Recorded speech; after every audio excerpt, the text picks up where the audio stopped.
Now with the last lesson, chapter 6, lesson 2, electric current. Question number 1, complete the following sentences. The flow of electricity is the electric current. We said that the electric current is caused by the flow of electric charges within an object. Number 2, a complete unbroken path that an electric current flow is an electric circuit, and we said that the electric circuit, to be all done, has to be unbroken in order to allow the charges to move through the circuit. Question number 3, about a watt supplies energy to move electricity through a circuit. What is the source of electric charges? Battery. Number 4, what are materials that electrical current cannot pass through? Cannot pass through. These are the insulators. Number 5, what are materials that electrical current can easily pass through? Yes, these are the conductors.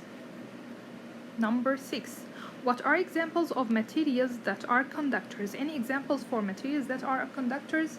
We said that most of the metals are electrical conductors. Examples for these like copper, aluminum, iron, anything of these.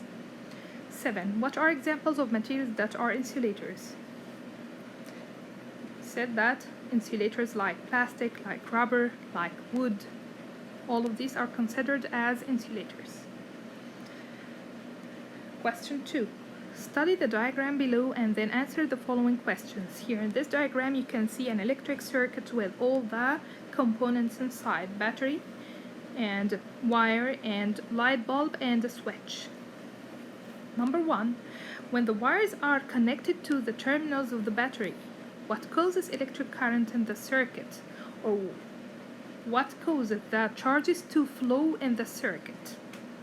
Yes, this is the voltage or the difference in electric potential energy of the charges between two successive points.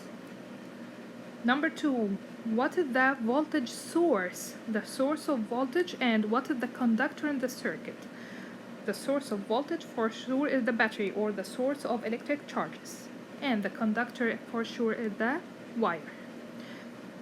Number 3, what are 2 ways you could alter the wire to increase the resistance in the electric circuit? Here he's asking you to increase the resistance. What can you do in order to increase the resistance? And you have to make it with the wire. Number 1, for example, we are talking about the length. What would happen if we have increased the length of the wire? Yes, increasing the length of the wire will increase the resistance of the wire. Number 2, for the diameter. If you have decreased the diameter, we said that the diameter is inversely proportional to the length. So if you have decreased the diameter, you will increase the resistance. So you can either increase the length or decrease the diameter. Question number 3. Answer the following questions. List the 4 factors that determine the resistance of an object. We said diameter of the wire, length of the wire, material of the wire if we are using conductors or insulators, and temperature. And we said that the temperature is directly proportional to the resistance. The higher the temperature, the more the resistance, and the lower the temperature, the less resistance inside the circuit. B, which wire has more resistance, and explain. You have 2 wires here.